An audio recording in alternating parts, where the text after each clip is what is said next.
बड़ा ही अद्भुत प्रसंग द्रौपदी चीरहरण का हमारे परम आदरणीय श्रद्धेय चंद्रशेखर मिश्र जी की बड़ी अद्भुत भोजपुरी में रचना है। आइए इस द्रौपदी प्रसंग को हम सभी श्रवण करते हैं। एक बार की घटना है। भगवान कृष्ण जब दंतवक् शिशुपाल का जब वध किया भगवान ने, तो भगवान ने जैसे ही अपना सुदर्शन चक्र चलाया, भगवान की उंगली कट गई। उस सभा में सभी लोग उपस्थित थे, लेकिन सबसे पहले दौड़ती भागती माँ द्रौपदी पहुंची भगवान कृष्ण के पास और जाकर के तुरंत कुछ नहीं देखा, और माँ द्रौपदी ने तुरंत अपनी साड़ी को फाड़ दिया और अपने आंचल के पल्लू को फाड़ करके भगवान कृष्ण की उन अंगुलियों पर पट्टी बांध दिया। रक्त रुक गया। भगवान कृष्ण ने कहा, बहन, आज तुमने अपनी साड़ी फाड़ करके मेरी इस रक्त को रोका है, पट्टी बांधी है। समय आने पर मैं इसका मूल्य अवश्य चुकता करूंगा। कहने का भाव है कि जीवन में भगवान के समीप जब हम जाते हैं, भगवान की शरण में जाते हैं, तो भगवान के चरणों में हम कुछ भी निवेदित करते हैं, भगवान उसका लाख गुना करके हमें देते हैं। और दूसरा सार इस कथा का ये है कि भगवान के श्री चरणों में जिसने प्रेम किया, भगवान ने उसे अनमोल खजाना दिया। और अनमोल है तो कौन है? हमारे श्री ठाकुर जी हैं, हमारे गोविंद हैं, हमारे माधव हैं, गिरधारी हैं, गिरवरधारी हैं। तो इसलिए भगवान से प्रेम किया जाए। और उसका साक्षात उदाहरण ये इस माँ द्रौपदी के प्रसंग से सुनने को आपको मिलेगी। भरी सभा में जब माँ द्रौपदी का चीरहरण होने लगा, माँ द्रौपदी की 5-5 पति बैठे हुए उस सभा में, दुर्योधन, दुशासन, ऐसे ऐसे वीर लग गए माँ द्रौपदी के चीरहरण करने के लिए। माँ द्रौपदी को अभिमान था कि मैं 5-5 पतियों की पत्नी हूं, मैं क्षत्राणी हूं, ये मेरी अवश्य सहायता करेंगे। उसी सभा में धर्मराज युधिष्ठिर जी, अर्जुन, भीम जैसे योद्धा, नकुल सहदेव जैसे योद्धा बैठे हुए थे, अर्जुन जैसे धनुर्धारी बैठे हुए थे, लेकिन किसी ने सहायता नहीं की। अंत में माँ द्रौपदी को लगा, कोई बात नहीं, अगर ये मेरी सहायता नहीं करते हैं तो मैं स्वयं क्षत्राणी हूं, मैं स्वयं की सहायता कर सकती हूं। द्रौपदी मैया ने अपने चीर को बचाने का बहुत प्रयास किया, स्वयं को बचाने का बहुत प्रयास किया, लेकिन मैया को लगा कि अब मैं हार जाऊंगी, अब मेरी लाज नहीं बचेगी। और जब चारों तरफ से व्यक्ति हार जाता है दुनिया में, उसे लगता है कि मेरा परिवार अपना है, मेरा भाई बहन, माता पिता, पति पत्नी, ये जो संसार में सारे सगे संबंधी रिश्ते नाते हैं, ये मेरे अपने हैं। लेकिन समय आने पर जब ये सब साथ छोड़ देते हैं, तो दुनिया में सिर्फ एक नजर आता है, और वो होते हैं भगवान। माँ द्रौपदी को भी जब वो सबसे थक हार गई, भीष्म पितामह जैसे योद्धा बैठे हुए थे उस सभा में, लेकिन किसी ने सहायता नहीं की। माँ द्रौपदी को लगा कि अब मेरी लाज चली जाएगी। माँ द्रौपदी ने अपने दोनों हाथ ऊपर खड़े कर दिए, हे द्वारिकाधीश मेरी रक्षा करो, हे द्वारिकाधीश मेरी लाज बचाओ, अब सब कुछ तुम्हारे हाथों में। भगवान कृष्ण दौड़ चले और कहती हैं माँ द्रौपदी कि खींच दुशासन जोर लगाई के, तीर हमार जो सुनी पई है। दुशासन से कहती हैं कि तुम्हारे भीतर जितना जोर हो, तुम्हारे भीतर जितना बल हो, लगा लो। अगर मेरी पुकार मेरे कन्हैया सुन रहे होंगे तो वो रोक नहीं पाएंगे स्वयं को, वो दौड़े भागे मेरे पास चलते आएंगे। कि खींच दुशासन जोर लगाई के, तीर हमार जो सुनी पई है। विश्वास विपत्ति पड़े पर, मोहन ना हमके बिसरई है। देर लगे ना या बेर लगे, अबिर ना हिरना सधावत लई है। अब भौजी के गोद में हुई है तब मोर टेर सुनी फिर ना रही पई है। माँ द्रौपदी कहती है कि मैं जानती हूँ अगर मेरी आवाज़ मेरे कन्हैया तक पहुँच रही है, मेरी आवाज़ अगर मेरे गोविंद तक पहुँच रही है, मेरी आवाज़ अगर गिरधारी तक पहुँच रही है, उस द्वारिकाधीश तक पहुँच रही है, जगन्नाथ तक पहुँच रही है, जगतवेत्ता तक पहुँच रही है, तो वो मेरी पुकार सुन के स्वयं को रोक नहीं पाएंगे। मेरा भाई मेरी लाज बचाने के लिए दौड़ता भागा मेरे पास चला आएगा। वो हो सकता है मेरे भाभी के पास पड़ा हो, उनसे प्रेम कर रहा हो, लेकिन फिर भी वो अपनी बहन की एक पुकार पर दौड़ता चला है। तुम्हारे भीतर जितनी क्षमता है तुम लगा लो। आगे कहती हैं, इधर तो दुशासन से, दुर्योधन से मैया बातें भी कर रही हैं, क्रोध दिखा रही हैं, लेकिन भीतर ही भीतर मैया परेशान भी हैं और भगवान से मन ही मन कह रही हैं कि अगर इस विपत्ति में आपने मुझे छोड़ दिया, आपने मेरा साथ नहीं दिया, तो जीवन में आपसे मैं कभी बात तक नहीं करूँगी। जिस प्रकार से एक बहन होती है, अगर रक्षाबंधन में उसका भाई उसके पास न पहुँच पाए तो बहन अपने भाई से अगाध प्रेम करती है। वो दुनिया वालों को दिखाने के लिए जरूर कहती मेरा भाई ऐसा है, मेरा भाई वैसा है, लेकिन अगर वो उस क्षण पे, उस मौके पे न भी पहुंच पाए तो भीतर ही भीतर वो अपने भाई से शिकायत भी करती है, तुम क्यों नहीं आए। उसी प्रकार माँ द्रौपदी भी कन्हैया से शिकायत कर रही हैं कि अरे गाढ़े में जो बिसरई बहरी, तब जा तोह से हम बोल बनाही। अगर इस विपत्ति में मेरा विस्मरण कर दिया तो मैं तुमसे बात तक नहीं करूंगी, मैं तुमसे बोलूंगी भी नहीं, मैं तुमसे रूठ जाऊंगी।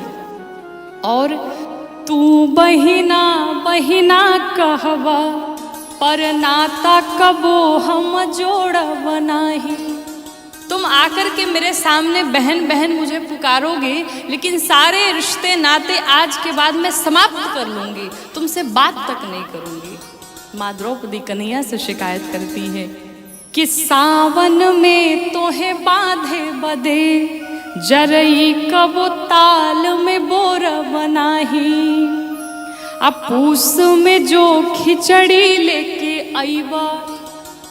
जिस प्रकार से पहले बहनें होती थी वो ताल में जरई बोती थी अपने भाई को बांधने के लिए, तो कहती है कि तुम भले बहन बहन मुझे पुकारोगे, लेकिन मैं तुमसे बात तक नहीं करूंगी, मैं तुम्हारी तरफ देखूंगी भी नहीं, और अगर तुम मेरे लिए खिचड़ी लेकर के आए तो भी मैं तुमसे बात नहीं करूंगी।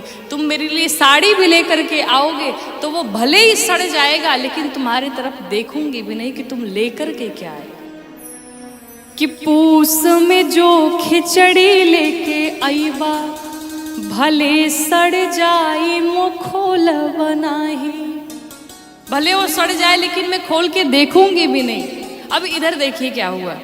जैसे भगवान कृष्ण के कानों में आवाज पहुंची, हे द्वारिकाधीश अब मेरी रक्षा करो, अब मेरी लाज नहीं बच पाएगी। भगवान कृष्ण आज कहते हैं कि इस आकाश मंडल में, इस नभ में 3 एक ही साथ चले जा रहे हैं। कौन कौन वो 3 लोग हैं? सबसे पहले भगवान कृष्ण ने चीर को भेजा, उसके पीछे भगवान कृष्ण दौड़े चले जा रहे हैं, और भगवान कृष्ण के पीछे गरुण जी महाराज दौड़े चले जा रहे हैं। कहते सबसे अधिक वेग मन का होता है, और मन से भी अधिक वेग गरुण जी का होता है। आपका मन अभी यहाँ स्थिर है और कब कहाँ पहुँच जाए कोई भरोसा नहीं, लेकिन इस मन की भी अधिक गति, इस मन से भी अधिक गति गरुण जी महाराज की है, और गरुण जी महाराज की भी गति से अधिक भगवान कृष्ण की गति है, और भगवान कृष्ण की भी गति से अत्यधिक गति चीर को भगवान ने आगे भेजा है कि तुम जाओ, पहले पहुंचो और मेरी बहन के लाज की रक्षा करो। कि आगे से चीर बढ़े नभ में, ओकरा पिछवा दौरे ले मुरारी।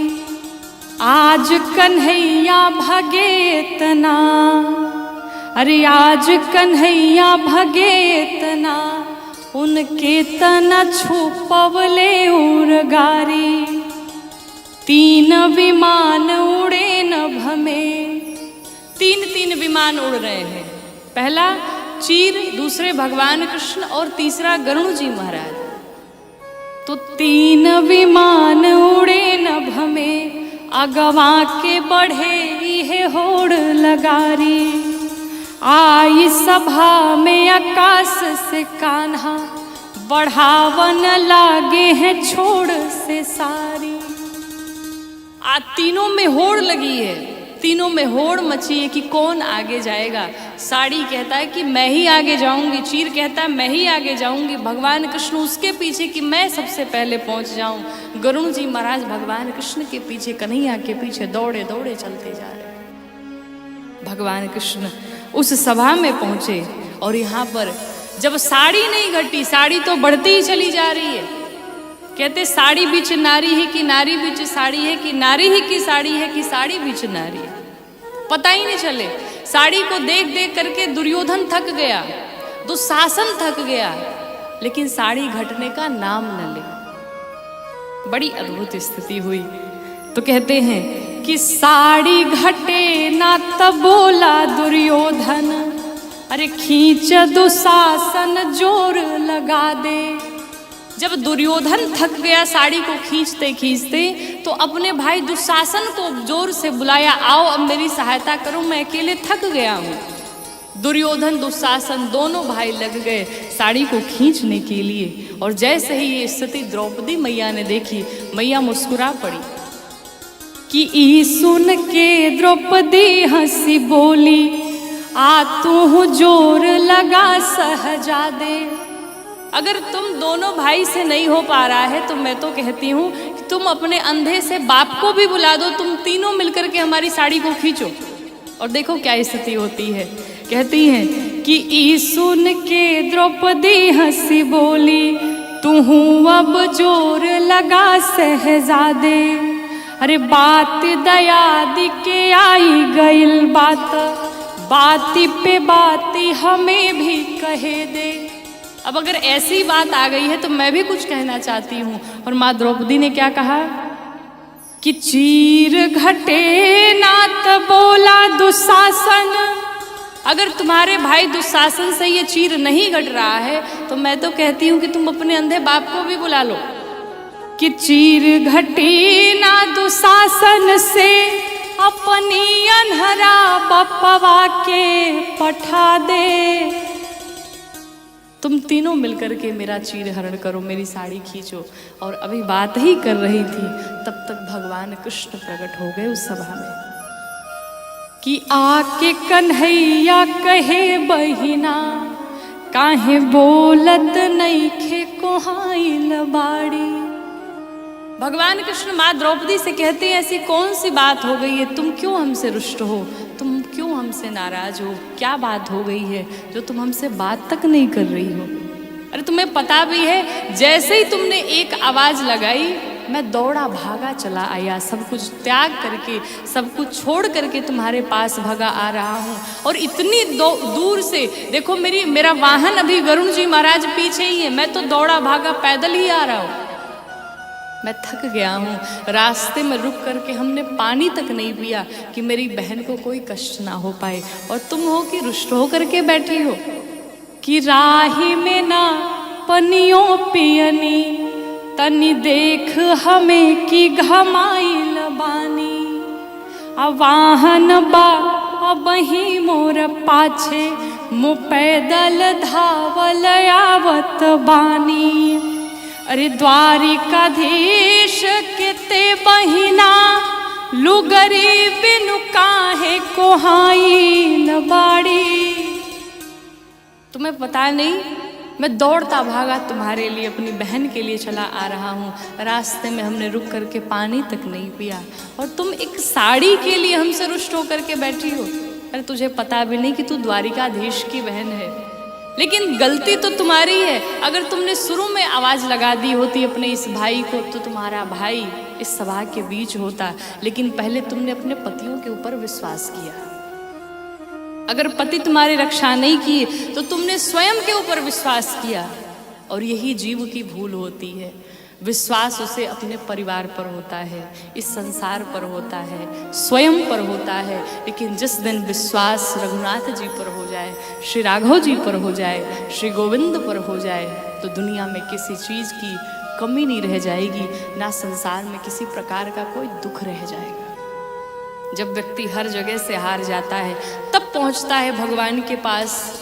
इसलिए गलती ना करे, सबसे पहले ही भगवान के पास पहुंच जाए। भगवान कृष्ण ने कहा, अगर तुमने गोविंद कहा होता, मुरारी कहा होता, गिरधारी कहा होता, चितचोर कहा होता, माखन चोर कहा होता, तो ये तुम्हारा भाई तुम्हारे पास होता। लेकिन तुमने पुकारा क्या? तुमने कहा द्वारिकाधीश, और मैं द्वारिकाधीश अगर तुमने कह दिया तो मैं तो द्वारिकाधीश बन करके आया। मैं तो एक राजा को तुमने बुलाया, न कि तुमने अपने भाई को बुलाया।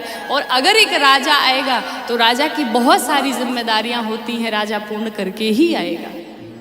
भगवान कृष्ण आके सभा में कहते, छोड़ो, जो हुआ सो हुआ, लेकिन अब तुम्हारा भाई तुम्हारे साथ खड़ा है और मैं भी देखता हूँ किसके भीतर कितना बल है। आओ देखते हैं कौन तुम्हारी साड़ी खींचता है। मैं भी इस सभा में, तुम्हारा भाई भी इस सभा में खड़ा है कि खींचे दे साड़ी मो देखत बानी, यहाँ पर के बलवान बड़ाबा, कि बहिना की गुहार पे भाई भी आई सभा बिचवा में खड़ा बा।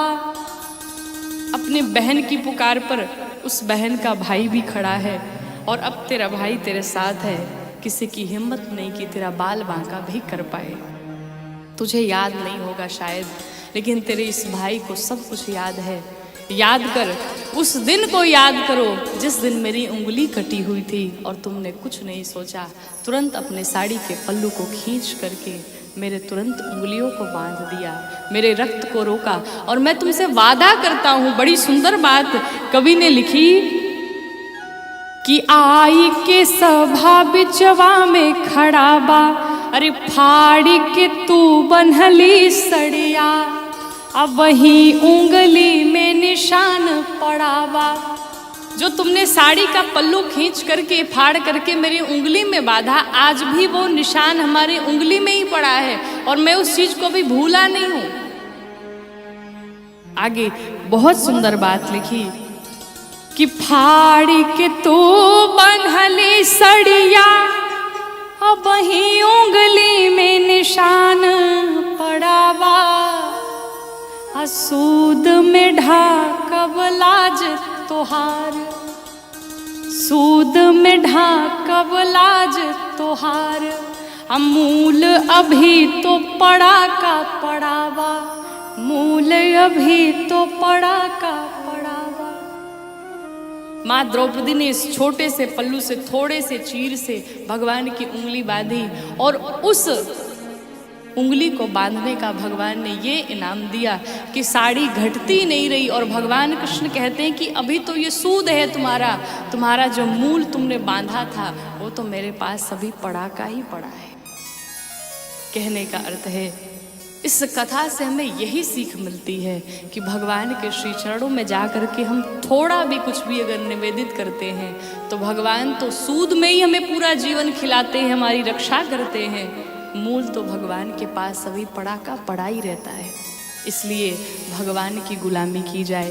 गिरना है तो श्री राघव जी के चरणों में गिरो, झुकना है तो भगवान के श्री चरणों में झुको, क्योंकि भगवान के चरणों में झुकोगे तो तुम्हें समस्त संसार में सम्मान मिलेगा, और अगर जीव के चरणों में झुकोगे तो तुम्हें समस्त जीवन अपमान ही अपमान मिलेगा। बोली राघवेंद्र सरकार की जय।